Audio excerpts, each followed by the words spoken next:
bem com vocês? Espero que sim. Eu aqui novamente, Lourdes Ganzelli, para continuarmos conversando sobre relacionamento afetivo na maturidade. Então, nos vídeos anteriores, a gente já falou um pouquinho do funcionamento do cérebro, de como são formados os nossos sistemas de crença, os nossos valores, e como é que isso repercute no nosso dia a dia e nos nossos relacionamentos afetivos. E é interessante verificar que, de acordo com o período de vida e de acordo até com o período em que a sociedade está vivendo, os valores se modificam, as tendências são diferentes. E nós, da nossa geração, tivemos algumas situações que nos levaram a crer de uma forma errada no sentido da vida e na nossa postura diante da vida. À medida que a gente foi crescendo, foi evoluindo e foi tentando se adequar ao meio, nós sentimos muitos conflitos internos. Por quê? Justamente fomos criados de uma determinada maneira e muitas vezes percebemos que no mundo a realidade era outra. E isso, além de conflitos, trouxe muita insegurança. Porque se a gente vai contra aquilo que a gente foi, da forma como a gente foi criado, isso não vai passar ileso, porque os nossos sistemas de crença são muito fortes, eles estão no nosso subconsciente. E a nossa mente, assim como existe o cérebro racional, que é aquele que a gente tem contato direto com ele, consegue manter um diálogo e, através desse diálogo, chegar a algumas conclusões, enfim, fazer os nossos aprendizados, os nossos questionamentos, o nosso cérebro, os dois, o instintivo e o emocional, eles já não são de fácil acesso. O acesso deles é mais complicado, eles não têm capacidade de discernimento, não têm um aprendizado fácil. Então, é necessário muita perseverança para poder instruir esse cérebro instintivo e esse cérebro mamífero emocional. A mesma coisa a nossa mente. Até hoje os cientistas não chegaram a conclusão nenhuma de onde é que vive a mente, se é no cérebro, se é numa glândula, se ela faz parte, enfim, isso não faz a menor diferença. O que é constatado e o que é aceito cientificamente é que existe uma mente consciente e uma mente subconsciente. Então, e há uma terceira mente, que seria aquela mente totalmente inconsciente, que não é mais a nossa. É o inconsciente coletivo, que a gente acessa, querendo ou não, porque nós estamos todos interligados. E essa interconexão independe também da nossa vontade, né? É fácil de perceber isso pelo o quanto o meio nos influencia, né? O quanto uma notícia vai nos influenciar, alterar todo o nosso emocional. Uma notícia que vem aí, uma grande inflação, ou pode haver uma subversão, ou pode haver qualquer coisa que começa a surgir muito no noticiário, a gente começa a ficar ansioso, tenso, preocupado, e se acontecer isso, e se acontecer aquilo. Isso não sou eu nem você, somos todos nós, todos os seres humanos somos influenciados pelo meio, né? Isso é o que está no inconsciente coletivo, que a gente vai acessar querendo ou não querendo, né? Tendo consciência disso ou não. Agora, o nosso subconsciente é ali onde estão os nossos sistemas de crença, os nossos valores. Só que o que acontece? À medida que a gente cresce, evolui, aprende, lê, estuda, conhece, a gente começa a questionar, não é? Algumas coisas. Mas, puxa vida, isso não é bem assim, isso pode ser diferente. Só que aquilo que está arraigado na mente subconsciente, nos nossos sistemas de crença, não vai mudar da noite para o dia. E nem vai aceitar essa realidade, porque a nossa mente consciente também tem a mesma dificuldade que o cérebro racional tem de influenciar o emocional, é a mesma dificuldade. Eles estão par a par. Eles estão trabalhando em uníssono, a mente consciente com a mente subconsciente. E aí a gente percebe como as coisas mudam e como nós temos necessidade de mudar com elas.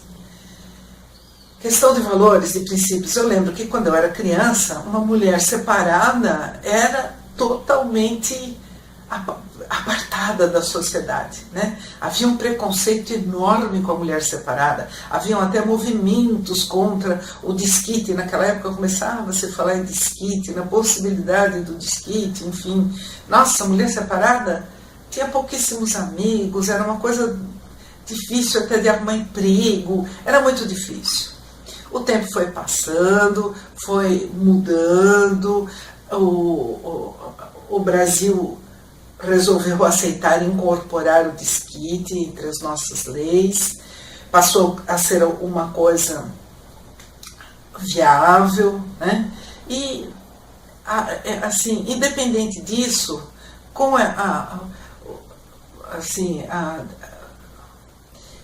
evolução do pensamento, vamos dizer assim, começou-se a chegar à conclusão que era inviável um casal que não tinha condições de viver junto, continuar vivendo junto o resto da vida. Um ia acabar matando o outro, né? Literalmente ou inconscientemente, por meio da tortura psíquica, emocional e da insatisfação, enfim, iam acabar doentes, iam acabar morrendo. Mas essa é uma outra coisa. O que eu quero dizer assim, foi evoluindo, foi crescendo, foi aceito no Brasil o desquite. Na época que aconteceu o desquite, eu já era casada, já praticamente estava a ponto de me separar. Mas passado um tempo e tal, aquilo foi se institucionalizando cada vez mais e foi ficando cada vez mais normal. As pessoas que não conseguiam se manter unidas se separarem. E eu lembro que eu me desquitei em 1988. Puxa vida, foi no século passado, faz muito tempo. Mas em matéria de evolução social, em matéria de evolução, mudança de comportamento, não é tanto tempo assim. Concordam comigo? Eu me desquitei em 88, que naquela época a gente se desquitava, primeiro ficava 2 anos desquitada, para depois de 2 anos, então, poder divorciar. Muito bem, então me divorciei em 1990. E aí o que aconteceu? 88, gente. Eu sofri muita discriminação, perdi amigos, 88, mal dá para acreditar numa coisa dessa, né? Eu cheguei a receber uma lição de moral do dono de posto de gasolina, onde eu abastecia meu carro, enfim. Hoje, se alguém falar, vou me divorciar, vou me separar, como é que a sociedade vê isso? Da forma mais natural possível. Pode até haver, no meio familiar, ainda alguma resistência, isso dependendo muito da família, dependendo muito de todo aquele sistema de crença que foi trazido dos seus antepassados.